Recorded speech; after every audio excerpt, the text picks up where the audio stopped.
Good morning. It's a beautiful Friday, 9 a.m., 32 degrees, and it's a good day to maybe dig myself out of a bit of a hole that I've put myself in. A few days ago, I put out a video titled Why Men Will Dominate Chess, and I've sort of been talking about this subject for a while, looking at the human race from an evolutionary psychological perspective, using evolution as a way to explain human behavior and explain why men have dominated chess and why they always will dominate chess. And I focus on chess for specific reasons, right? Because there's no strength or physicality involved, and so you would think that there'd be a fair distribution between men and women, but we don't see that. And my argument is the reason we don't see that has more to do with sex than really anything else. I think most of our social structures are really shaped by sex a lot more than any of us want to admit. I think we are human beings and we can talk and rationalize and come up with stories and narratives that convince us why we're doing things for one reason or another, but really, in the end, it's about sex. Almost everything. Eating and fucking, really. And so, yes, I seem to have made some feminists upset on the internet, which is fine. But now I want to talk about the evolutionary perspective and why it really puts more power into the hands of women than in the hands of men in certain contexts. And I think it's not taught in school, right? They don't really teach the evolutionary psychological stance in school. They teach history, which is just people telling stories. That's just a bunch of people writing down things on paper to explain why people have been doing things. But it's always based off narratives. It's always based off social constructs, really. It's just based off of ideas that we come up with. Like America is a narrative, right? The United States, nations, religions, these are all just storylines that we invent because we're animals who got smart and can start talking. But really, we're just animals. And if you take away the words and take away the narratives and just think about the behavior purely from the stance of a biologist, you kind of see some things. First of all, you start to understand why men dominate chess. Once you take the stance of a biologist, things make more sense, in my opinion. So, really everything I'm about to say rests on one assumption, and that's that women are more sexually selective than men.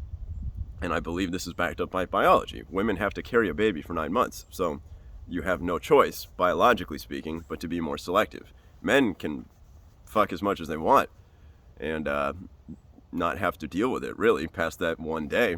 Women have to, this is built into you. So it's not just rationally that you're thinking, oh, I have to deal with this for 9 months. There's behaviors and characteristics inside your body. You have inbuilt knowledge that guides your behavior because, in a way, your body knows that when it gets pregnant that that's a big deal. So it's not going to just let you get pregnant for no reason, right? With the wrong guy. Women need to be selective. They're being very selective about the men that they will sleep with.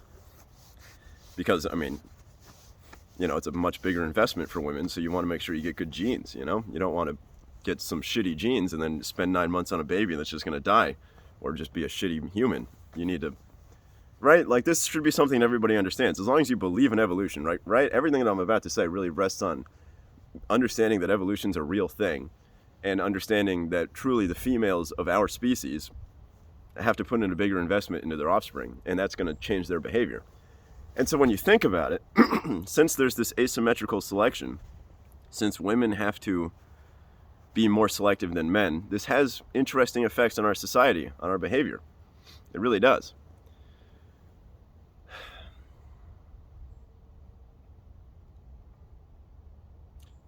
This is why this contradicts feminism in a lot of ways.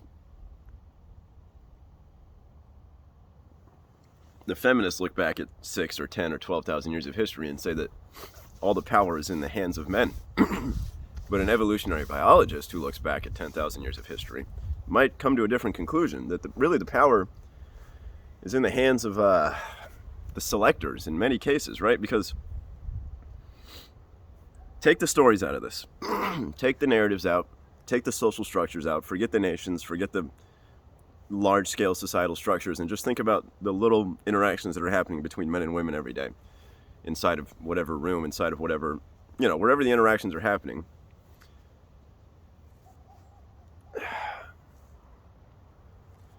Like I've been saying, we're more guided by sex than we think we are, right? So men, a lot of the behavior of men, or all of it, arguably, is really an attempt to get laid. And I know this makes me, like, I know people hear this and they think it's absurd, right? People don't play chess to get laid. Elon Musk is not building rocket ships just to get laid, right? You're going to make all these arguments. There's no way that everything that I do is to get laid. But really, again, take the narrative out, take away the conscious part of your mind, right? Just think about if you were lobotomized, everything you're doing is to get laid. If you look at what monkeys do, everything they're doing is to get laid. Everything that a rat does is to get laid. And that's really the stance that you have to take when you think about it from an evolutionary perspective, because we are just genes trying to pass on to the next generation. We're really, if you've ever read Dawkins' book, it's more, if you look at it from the perspective of genes, we're just physical machines that are designed to keep the genes alive. So you really got to put yourself into that mindset, into that headspace when you think about this stuff, which means, you know, that's why I sound crazy when I say that men are trying to get good at chess to get laid. I've seen all the I've seen all the counter arguments on the internet, you know? I've seen what people say. They always go, "Oh, you think that, you know, oh, let me stay on track here. Let me stay on track."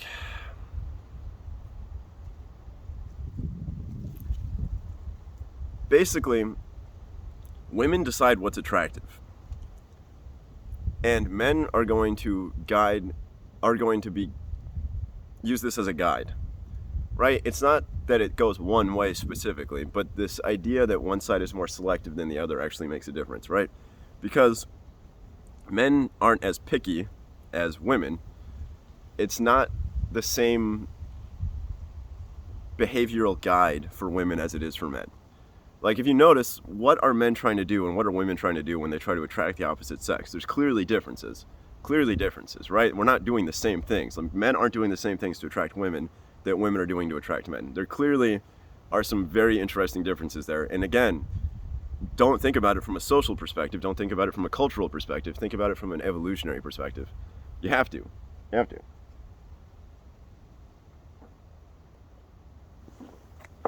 All right. Coffee's drank. Going on a walk. When you really think about it, the men are shaping their own behavior around what they believe the women find attractive. That's really what men are doing. Constantly. We are completely guided by women. Completely. Women are kind of choosing what's attractive, and men are trying to become that. That's what is happening biologically. And when I say women choose, that's not exactly, it's not a rational choice, right? It's not that, in the same sense that you can't change what makes your dick hard, you can't change what makes your pussy wet, right? You can't. So it's not like women are sitting there writing down a list of qualities they want in men. It's more like women are, you know, they're guided by their own internal drives. And then those internal drives are expressed in some way, and then the men perceive that, and then they try to become whatever that is. And so if you just want to think about this really basically, like on a playground or something, if a boy is trying to do something to impress the girls, you know, and they laugh at him, or they they don't like what he did for some reason, and they express discontent, then that boy will change his behavior. He'll learn from that, and he'll change his behavior over that, right? But if he does something and it gets positive attention from girls, and he goes, "Ooh, okay, I should do more of that, or I should get better at this thing," you know? So the boys are really kind of shaping all their behavior around the girls, and it doesn't work the same way the other way around, right? It doesn't work the same way, because if you don't, there's an asymmetry, and I'm not exactly sure how to describe the asymmetry, but it's there. And again, it's biologically determined. And, you know, in this video, I'm not being very specific. I'm being kind of vague because I don't think anybody, you know, I'm not an expert on this stuff, but I just want to make my point clear here that I actually think there's a lot more power in the hands of women than women have been led to believe by other interpretations of history. There's a lot more power in the hands of women. In a sense, the women are always right.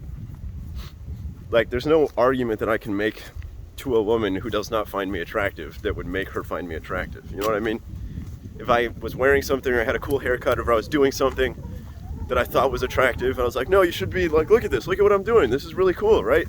It doesn't matter. If a woman doesn't find it interesting, there's not really a whole lot I can do about that other than modify my own behavior.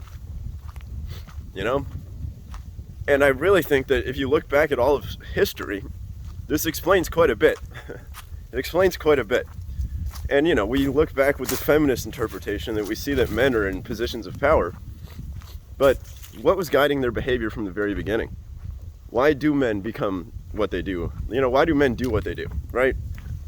In the end, they do it to impress women. So women, for whatever reason, what women found attractive is what men did. Always. Always. Men don't do things that women don't find attractive. And I mean this at a very deep level, you know, because I know somebody's going to hear me say that and they're going to be like, well, I don't always do things that women find attractive. But it's like, if you're a guy and you're sitting there eating Cheetos, watching TV, and you really think about it, when you really focus on your own experience at that moment, yeah, there might be an argument to be made for, okay, this is relaxing time. This is time for me to reboot, reset my hardware, you know. I'm just relaxing and chilling, and that will make me healthier and happier, which will make me more attractive, right? But if you do it too much, if you're sitting there 8 hours a day eating Cheetos, watching TV, you start to get an internal voice that tells you to stop doing that thing, right? It says, hey, stop, cut this out, right? You start to feel guilty because you're like, okay, I should be doing something else. That internal voice is really your sex drive saying, hey, you're not being attractive to women right now. Get your shit together and do something that's attractive to women. That's really, in the deepest sense, what it's about. And I know that people don't interpret it that way, but that internal voice really is kind of tied to your sex drive. And I don't know,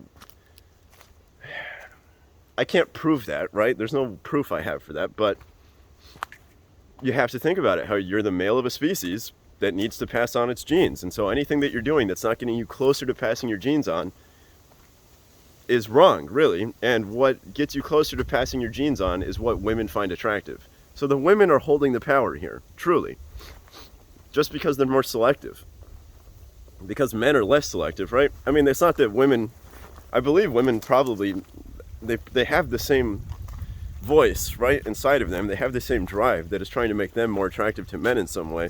But it's not the same. It's asymmetrical. Whatever it is, it's asymmetrical. And it's pretty much just because males and females have different investments into offspring. Like, it really comes down to some basic facts of like, okay, you simply just have to put in 9 months and I don't. Like, I can fuck 5 women in 5 days and pay no price to that afterwards, right? I could just leave and never take care of any of these babies. But those 5 women are going to be stuck for 9 months each with 5 babies. So that's just makes a difference. It makes a difference. Makes a huge difference. And that difference plays out across society. Like, all of our social structures are built around these facts. So it's funny, I say women are always right sexually. Women are always right evolutionarily speaking. You know, in a biological sense, women are always right. But then the feminists are lying. The feminists are saying, you know, they're saying, oh, society should be 50-50, and, you know, I don't want to get caught on this road again, but there's basically a sense in which women are always right, but they can also lie in a weird way, right? They're always right, but they cannot be telling the truth, right? So, which is going to confuse men, because what a feminist wants is this equality, right? And sometimes a woman's a feminist, and so she'll say she wants this kind of equality, but she's technically lying, because that's not really what she wants. And that will make the men, if the man listens and behaves a certain way that to satisfy a feminist, it will not satisfy women. So they won't be more attractive, right? They'll be doing what the feminist says she wants, or what the woman says she wants, but in the end, it doesn't make them more sexually appealing. Which is why I think that this is a very confusing subject. I think that's why we see lots of confusion today, is because we seem to be focused only on certain interpretations of the world, rather than the evolutionary biological interpretation of the world. And, you know, this is something that, personally, I've been focused on since a very young age. I was always very interested in genetics and evolution from a very, very young age. And, I've been thinking about this stuff for a long time. You know, like, why do women wear the things they wear? Why do they wear makeup? Why do they do, why the specific colors, you know, why all that stuff? And it's really always evolutionarily selected, right? It's always biologically selected, right? We don't really do things that we don't feel like doing, and the things we feel like doing, those feelings are put there because of evolution. And so I really think, you know, a lot of the arguments I make are really from this like really base level, non-conscious, non-rational point of view of just what are you doing sexually, right? And I think that it answers a lot of questions. And it really requires that you think about the human body really without the words, without the narratives, right? Without the, you know, because I'll sit here and make the claim that, yeah, Elon Musk started SpaceX so he could get laid, right? But he'll tell you he started SpaceX to go to Mars. But that's just a rationalization. That's just a narrative that he's telling himself, and he might fully believe it. He does fully believe it, from what I can see. But as an animal, he's just trying to pass on his genes. So that's kind of the, you know, it's both correct, right? They're both right answers, right? I mean, he is truly setting up a company so he can go to Mars and all that, but also he is an animal trying to pass his genes on. So they're both correct perspectives in a way, right? And so I have not stayed on track or been very clear with this video.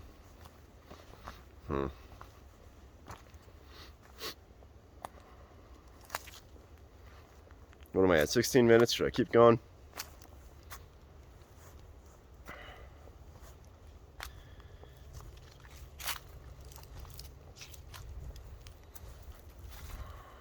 Women hold a lot more power than they think they hold.